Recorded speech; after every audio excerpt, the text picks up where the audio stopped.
Hello everyone, good morning. সকলে কেমন আছো? আশা করবো সকলেই ভালো আছো, আর আমিও ভালো আছি।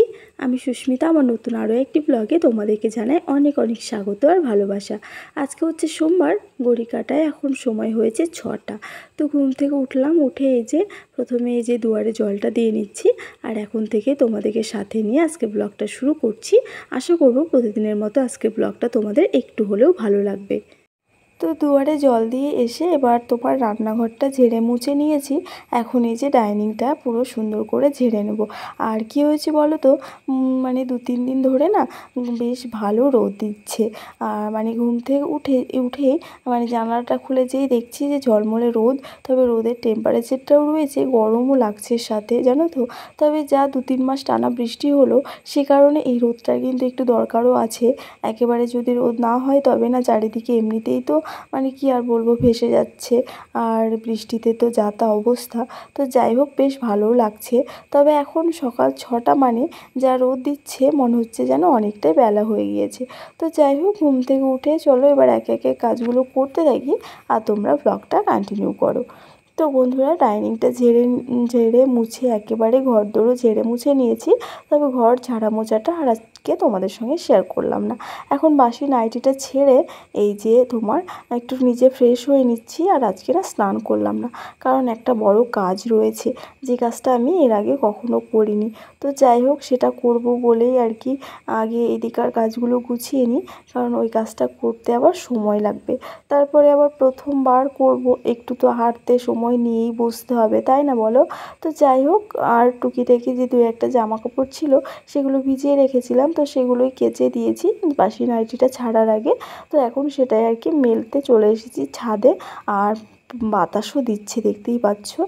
তবে রোদটা যেমন উঠেছে তেমন সঙ্গে বাতাসও হচ্ছে। আর মানে কি বলবো, এতটাই রোদের টেম্পারেচার 2-3 দিন ধরে যে প্রচণ্ড গরমও লাগছে। মানে এত পরিমাণে বৃষ্টি হচ্ছে, এত বৃষ্টি হচ্ছে, তাও যেন গরমে লেশ মাত্র কমছে না। তো যাই হোক, কী আর করা যাবে। আর এমনিতেই তো পুজোর আগে রোদ ঝলমলে আকাশ, তারপরে ওয়েদারটা খুব দারুণ থাকে, কারণ ওই যে জামা কাপড় রোদে দেওয়ার একটা ব্যাপার থাকে না ভাদ্র মাসে, তো সেই কারণে রোদটাও ভালো হয়। আর তবে বৃষ্টি হলে আবার সমস্যায় পড়তে হয়, ওই যে জামা কাপড় সমস্তটাই বের করে রোদ দেখাতে হয়। তবে এই একটা বড় কাজ, মানে এই যে পুজো আসলো, পুজো তো চলেই আসলো, আর তো কয়টা দিনের অপেক্ষা, তাই না বলো? এই দেখতে দেখতে দিন পার হয়ে যাবে, আর কীভাবে যে সময়গুলো কেটে যাবে বুঝতেই পারবো না। মানে মা আসছে, এই যে একটা আসার যে একটা আনন্দ, সেটা আর কি বলবো, সেটা আমরা প্রত্যেকেই জানি কতটা আমরা আনন্দে থাকি, আর কতটা মানে কি বলবো, আনন্দের সাথে সাথে আমাদের এই কটা দিন কেটে যায়, তাই না বলো? তো যাই হোক, ওইদিকে জামা কাপড়গুলো মেলে আসলাম, আর এখন এই যে মেথি ভেজানো জলটাকে খেয়ে নেব। আমার রেগুলার রুটিনের মধ্যে আর কোনো কাজ আমি করি আর না করি, সব কাজেই ভুল হোক বা না হোক, এই মেথি ভেজানো জলটা খেতে কিন্তু আমি একদমই ভুল করি না। প্রত্যেক দিন সকালের মর্নিং ওয়াক, ড্রাই ফ্রুটস ভেজানো খাওয়া, তারপরে তোমার কি বলবো, এই যে বিভিন্ন ধরনের ড্রিঙ্কিং ওয়াটার, মানে যে যেটা খায় আর কি, সেগুলো না আমাদের ডেইলি লাইফে একটুখানি রুটিনের মধ্যে রাখা উচিত বা ফলো করা উচিত। কারণ আমাদের একার সংসারে যেমন আমরা কি বলবো, সারাটা দিনের অনেকটা সময় যেমন আমরা সংসারের পেছনে দিই, নিজের মানে যত্নই করি না, নিজের কেয়ার করি না, এবং নিজের জন্য সারাটা দিন শেষে গিয়ে দেখি যে নিজের জন্য একটু সময় থাকে না, যে একটু নিজের যত্ন করব। আগে আমরা কি হতো, মেয়েরা, প্রত্যেকটা মেয়ের কথাই বলছি, বিয়ের আগে আমরা পায়ের নখ থেকে মাথার চুল পর্যন্ত প্রত্যেকটা জিনিসের কিন্তু ভীষণভাবে কেয়ার করতাম এবং যত্ন করতাম। কিন্তু বিয়ের পর কি হয়, আমরা অনেকেই আছি সংসার পাগল, মানে সংসারে এতটাই ঢুকে পড়ি, কাজ পাগল এতটাই হয়ে যায় যে নিজের জন্য একটুও সময় বাঁচিয়ে রাখতে পারি না, নিজের যত্ন করি না। এটা কিন্তু একদমই উচিত নয়, জানো তো। আমাদের প্রত্যেকের লাইফটা না ভীষণ কেয়ারিং, মানে কেয়ার করা উচিত, এবং নিজের প্রতি ভীষণ পরিমাণে যত্নশীল হওয়া উচিত। একা সংসারে একটা সংসারকে যেমন গড়ে তুলতে গেলে আমাদের অনেকটা সময় অনেকটা পরিশ্রম আমরা কি বলবো দিতে হয় সংসারে, এবং ঠিক সেরকমই না তোমার একার লাইফে তোমার যে যত্ন করবে, তোমার কেয়ার করবে বা তোমাকে বলবে যে এটা কর ওটা কর, এটা করিস না, এরকম যত্ন নেওয়ার না মানুষের ভীষণ পরিমাণে অভাব থাকে। তাই নিজের যত্নটা না নিজেকেই করতে হয়। আর নিজের শরীর সুস্থ রাখতে গেলে নিজের যত্ন তো নিজেকে করতেই হবে। নিজের শরীরটা যদি ঠিক না থাকে তবে তুমি তোমার সংসারের না উন্নতি ঘটাতে পারবে, না সংসারটাকে ভালোভাবে এগিয়ে নিয়ে যেতে পারবে, না সুন্দরভাবে গুছিয়ে রাখতে পারবে। সেই কারণে আমার মনে হয় যে নিজের প্রতি যত্নশীল হওয়াটা ভীষণ পরিমাণে প্রয়োজন, তাই না? তো সেই কারণেই কিছু কিছু রুটিন আমি ফলো করি, যেটা আমার কি বলবো আমার ডেলি লাইফের রুটিনে ভীষণ পরিমাণে আমাকে না ইমপ্রুভ করে এবং আমাকে কি বলবো সুস্থ রাখতে অনেকটাই হেল্প করে। তো মাঝে মধ্যে কিছু কিছু মানে কি বলবো আমার ডেলি রুটিনের মধ্যে যেটা আমি করি সেগুলো তোমাদের সঙ্গে শেয়ার করি, আবার শেয়ার করা হয় না, অনেক কিছুই আছে এরকমটাই। তবে তোমরা যদি চাও তবে আমাকে কমেন্ট করে জানিও, অবশ্যই আমি তোমাদের সঙ্গে শেয়ার করবো একটা ডিটেলসে পুরো একটা ব্লগ ভিডিওর মাধ্যমে। তো যাই হোক, ওইদিকে তো সকালবেলায় ব্রেকফাস্টের জন্য আলু ভাতে বসিয়েছি, আর হচ্ছে কি বলে একটু আলু বরবটি দিয়ে ভাজা করলাম, কারণ কালকেকার না 6টা মতো রুটি রয়ে গেছে, তো এতগুলো রুটি নষ্ট করব, তো সেই কারণে আর রুটি ভাজলাম না। সকালবেলা একটু গরম ভাত করেছি আলু ভাতে, সেটা তোমাদের দাদাভাই খাবে, সঙ্গে 2-1টা রুটিও খাবে, আর আমিও রুটিটা খেয়ে নেব, আর মাম্মামও একটু ভাত খেয়ে নেবে, ব্যাস। আর তোমার ওই যে আগের দিন তো জন্মাষ্টমী ছিল, সেই কারণে তালের বড়া করা হয়েছে, লুচি করা হয়েছে, মাও করেছে, তো সেগুলো দিয়েছে, আমিও করেছিলাম। তো সেদিন তো আর ব্লগ শ্যুট করিনি, মানে তোমাদের সঙ্গে শেয়ার করিনি, তাই আর সেগুলো শেয়ার করা হয়নি। তো সেই তালের বড়া, তারপরে তোমার ডালপুরি, এগুলো সবটাই রয়েছিল অল্প অল্প করে, তো অনেকটাই খাবার রয়ে গেছে। আবার চিকেন ছিল কালকেকার 1 পিস, তো সেই সব দিয়ে না আজকে সকালটা হয়ে যাবে। তো যাই হোক, তারপরে ওইদিকে তোমাদের দাদাভাই খেয়ে বেরোলো, আমি বিছানাটা সুন্দর করে গুছিয়ে নিলাম। আর এখন ওই যে আমাদের বাড়ির সামনে দিয়ে একটা মাছওয়ালা কাকু যাচ্ছিল, তো তার কাছ থেকে না একটা এই যে জ্যান্ত পোনা মাছ নেওয়া হয়েছে, খুব ছোট একটা, আমাদের হয়ে যাবে 3 জনের মতো। তো এটা খুব জ্যান্ত ছিল, তো সেই কারণে দেখে আমি আর লোভ সামলাতে পারলাম না। আর জ্যান্ত মাছের যে কোনো মাছের টেস্টই কিন্তু আলাদা এবং গুণও আলাদা। তো এরকম জ্যান্ত মাছ পেলে না আমি হাতছাড়া করতে চাই না।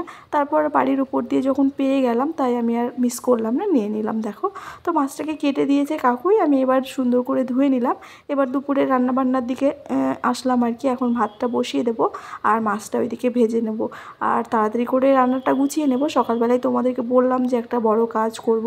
তো চলো, এদিকে ভাতটা হতে থাক, এখন আমি মাছটাকে নুন হলুদ মাখিয়ে এবার ভেজে নেব। মাছের তরকারি করব, একটু অল্প করেই করব, আর করব হচ্ছে মসুর ডাল, আর পরে ভাত খাওয়ার সময় হয়তো পাঁপড় ভাজলে ভাজবো। তো এই হবে আজকের লাঞ্চ মেনু, আর বেশি কিছু করব না। আর মাছটা তো টাটকা, সেই জন্য দেখো ভাজার সময় না একটা দেখবে না টাটকা মাছগুলো দেওয়ার সঙ্গে সঙ্গে কেমন একটা হয়ে যায়, মানে একটু ট্যাড়া ব্যাকা হয়ে যায়, তো সেরকমটাই হয়েছে আর কি। তো যাই হোক, তবে মাছটা খেতে কিন্তু ভীষণ টেস্টি ছিল। তো এদিকে মাছ ভাজা কমপ্লিট, মাছের মশলা দিয়ে আলু কষানোও কমপ্লিট হয়ে গেছে। এবার জল ঢেলে মাছগুলোকে দিয়ে দেবো, ব্যাস আমার রান্না কমপ্লিট। আসলে কি বলো তো, সকালবেলায় ঘুম থেকে উঠেছি তো অনেকটাই মানে কি বলবো সকাল সকাল, অনেকটা সকাল বলতে 6টার সময়। তো তারপরে উঠে তো সমস্ত কাজগুলো একে একে এই যে করে নিচ্ছি স্টেপ বাই স্টেপ। এদিককার সমস্ত মানে দুপুরে রান্নাবান্না গুছিয়ে রেখে ওইদিকে যাব আবার কাজ করতে। তবে সত্যি কথা বলতে অনেকে বলে যে পারফেক্ট হাউসওয়াইফ হতে গেলে নাকি সমস্ত কাজ দায়িত্বপূর্ণভাবে করতে হয় এবং সমস্ত দায়িত্ব নিজের কাঁধে নিয়ে পালন করতে হয়। তবে আমি সত্যি কথা বলতে জানি না আমি যে পারফেক্ট হাউসওয়াইফ কিনা, তবে আমার সংসারের প্রত্যেকটা কাজ না আমি ভালোবেসে সুন্দরভাবে সাজিয়ে গুছিয়ে এবং দায়িত্বপূর্ণভাবে করার চেষ্টা করে থাকি, জানো তো। কারণ আমার তো এমনিতে কেউ নেই করে দেওয়ার মতো, সমস্ত কাজ তো আমাকেই করতে হবে।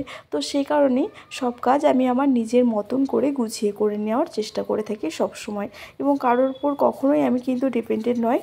আর সেক্ষেত্রে নিজের কাজগুলো নিজে করাটাই বেটার। আর সত্যি কথা বলতে অন্যের কাজ না আমার ঠিকঠাক পছন্দ হয় না। আর আরেকটা কথা যেটা হচ্ছে, নিজের কাজগুলো নিজে যেভাবে বুঝে শুনে এবং কোথায় কখন কিভাবে কি করতে হবে সেটা যে মানে নিজে যতটা করতে পারবো অন্যেরা কিন্তু ততটা করতে পারবে না। তাই নিজের কাজগুলো নিজে গুছিয়ে করা যায় সময়ের মধ্যে, এবং সবটাই গোছানো থাকে একা হাতে। আর একা হাতে কাজ করার মজাই আলাদা, তাই না বলো?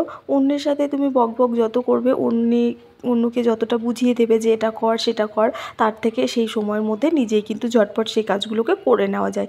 আর নিজের বাড়ির কাজগুলো তো নিজে করাটাই ভালো, আমার যেটা মনে হয়। তো যাই হোক, এদিকে তোমাদের সঙ্গে বকবক করতে করতে আমার রান্না বান্না কমপ্লিট হয়ে গেছে। পরে মসুর ডালটা করে নিয়েছি, আর এই যে গ্যাস মুছে বাসনটাকেও মেজে নিচ্ছি।